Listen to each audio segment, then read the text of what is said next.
afternoon to Sim's Workshop. Hope you're all having a wonderful day.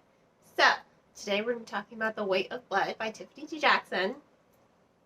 I think you already know by the smile that this is definitely one of my best books of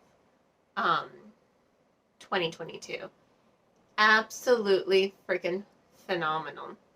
I had the arc of it. Yo, I want to buy that book. I'm going to buy that book. I will own it. But that just tells you how much I love it. You know what? It was so good. Even now, like, I still kind of struggle putting how I feel about this book into words. So let's start with what it's about, shall we? The Weight of Blood is a retelling of Stephen King's Carrie. You definitely get that vibe when you look at the cover. I mean, when I first saw the cover on Edelweiss, I was just like, is this a Carrie retelling? I looked it up. Sure enough, it was. And I was blown away. I was like, oh my God. What? And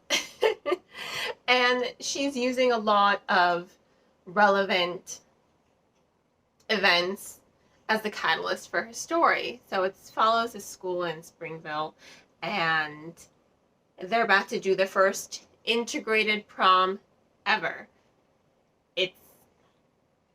It's 2022. Why are we still segregating? I don't understand. But you see why in this book. Jackson's really doing a phenomenal job of looking at racism and towns and looking how racism is so ingrained, not just in society, but in their culture. You have kids in the book saying, it's tradition, we always have separate proms, because it's tradition. Not all traditions are good. Sometimes you have to break away from tradition in order to move forward, in order to just bring about peace, So Jackson's really doing a phenomenal job with this book of really just looking at racism and looking at how sometimes it's so ingrained that you aren't even registering, hey, maybe I am racist, because even the character's like, we're not racist, it's just tradition. You have a character, and this is a spoiler, sorry, a character does blackface, and her and her friends, they're just like, yeah, it was a joke. They don't see anything wrong with it.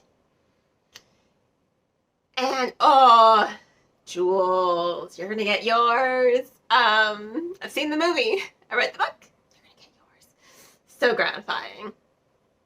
But you really are seeing just how ingrained racism is in the culture and how Jackson kind of takes it apart, and she's showing all that white privilege and white light-skinned privilege as well, because Maddie, she was raised by her fanatical and racist father who wanted her to deny her blackness. Her skin was so light she was able to pass off as white, but the moment her hair got wet, she had a fro, and it exposed her as biracial. And already being an outcast, again, because of her father and the way he raised her, the story of Carrie, why she's an outcast. Now she's even more of an outcast, because everyone's like, oh my God, she's been pretending to be white this whole time. It's not like she had much of a choice. You have the black students who are finally coming to her rescue to be like, oh, hey, you're one of us. Even Kendrick as well. The thing is, she's been bullied all her life, and no one has ever stood up for her. No one has ever stood up for her. So you're really seeing the events unfold for the story. And that's another thing I liked. If you've read Carrie, you know that the way it's written is very different. You've got newspaper clippings and then the actual narrative. Jackson kind of follows that same pathway. She starts with a podcast, and I like the podcast because it's purely 100% objective.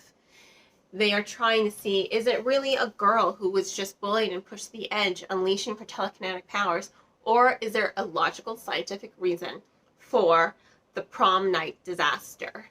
You're seeing a logical scientific interpretation of this. And even the podcast is just like, she was the victim.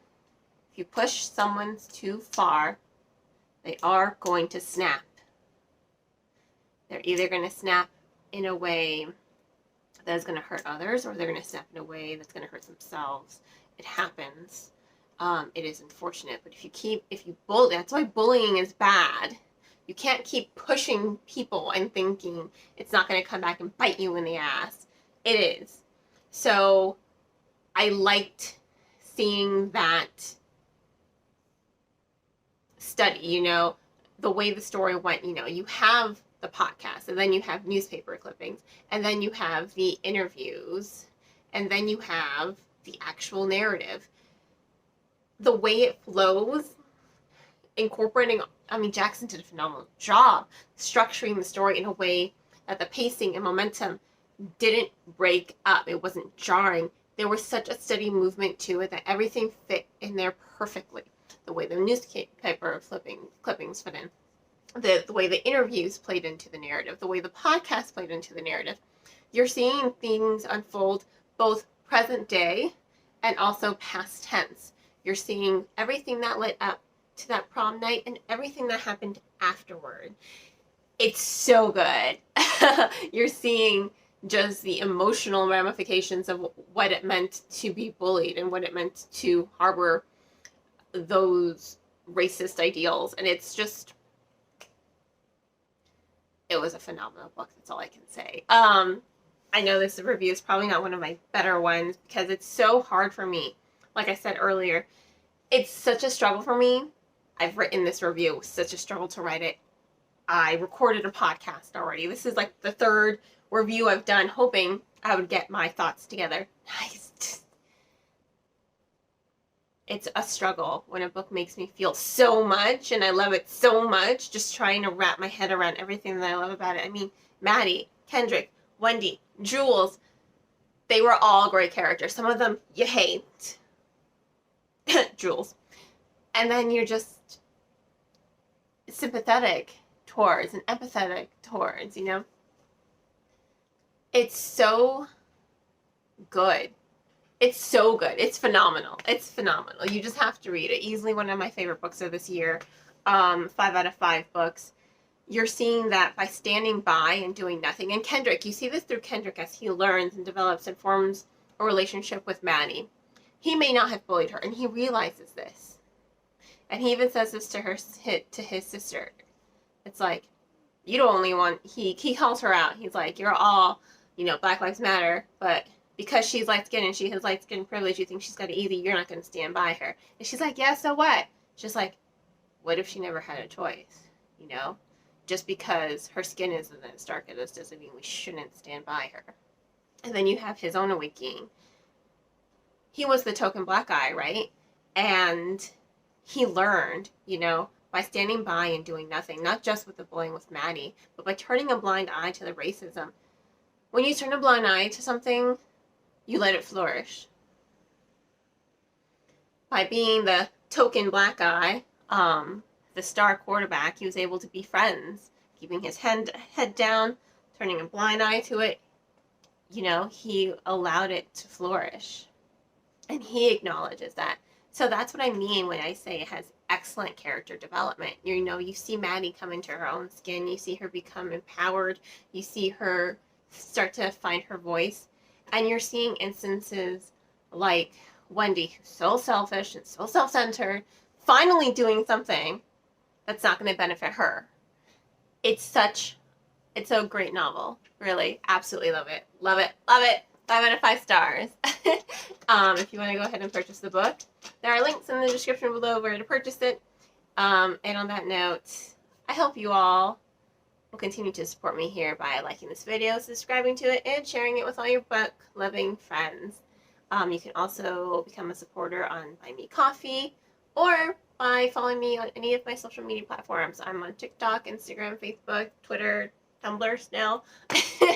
I'm everywhere. I hope you all have a great and wonderful rest of your day. And as always, happy reading.